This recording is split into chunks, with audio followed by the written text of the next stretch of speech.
And I'm pleased to share with you today, for the first time, our new logo.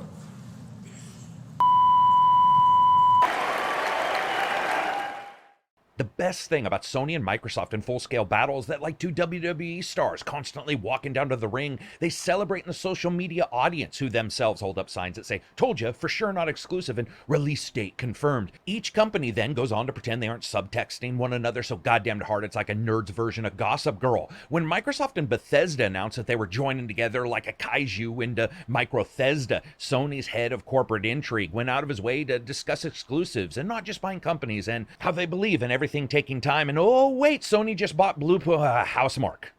We'll get to that other one in a second. Housemarque, they're the makers of Stardust HD, Dead Nation, Machina, and a futuristic, masochistic gun meditation machine known as Returnal. Housemarque has been around since 1993. Well, actually, they haven't. Bloodhouse and Terramark have been around since 1993. These are the two companies that make up today's Housemarque as it is today and how you see it. They're throwing out bullet hell titles and taking more player lives than most arcades in the 1980s. Housemarque has set a name for itself as a premier and very unique game creator. And that was before Returnal. But once Returnal hit, I think for the majority of gamers, the writing was on the wall. Sometimes companies' ethos fit one another, and Housemarque and Sony make that perfect companion piece. A little bit of chocolate, a little bit of peanut butter, and that's all well and good. But we also have that oh shit moment today when PlayStation Japan decided they were apparently going to upload the wrong JPEG to Twitter, celebrating, you guessed it, Bluepoint games being purchased by Sony as well. Now, it could be an elaborate ruse by a maniacal Sony, but I like to think of them more as a game company than a ruthless organization bent on ruling the world.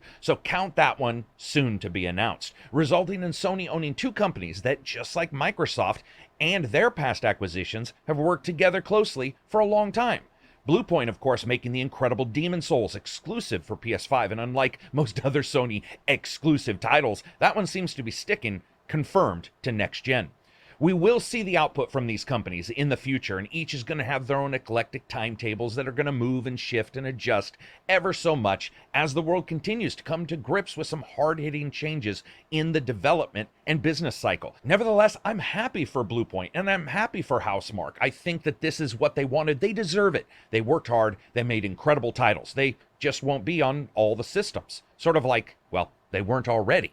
What do you guys think? Make sure you subscribe. I'd like to know what you guys think of this situation about these two companies. I think they're a perfect fit for Sony, just like I think some companies have been a perfect fit for Microsoft and Nintendo. And I get it. We all don't like when companies end up being purchased and we feel like it's one giant conglomerate. But one thing to remember is this: business happens whether you or I like it. So in the end, I would rather have a good and positive relationship between the companies that are coming together than one that feels a bit more hostile, which we actually have seen before. Just look at Vivendi trying to get a hold of Ubisoft, and you'll know what I mean. Want more news like this? Want more random videos, top 10s, and reviews? Subscribe to the channel. I'd absolutely appreciate it. Yesterday, I did a top 10 video for July 2021. A lot of people think a lot of games aren't coming out, but guess what? There's actually a tremendous number of them. I actually didn't get to all the games and found out once I posted that video, there were a ton more that people were excited for that once I started looking into it, I could have done a top 20 or a top 30 for July. Anyway, that's it for me. Peace out.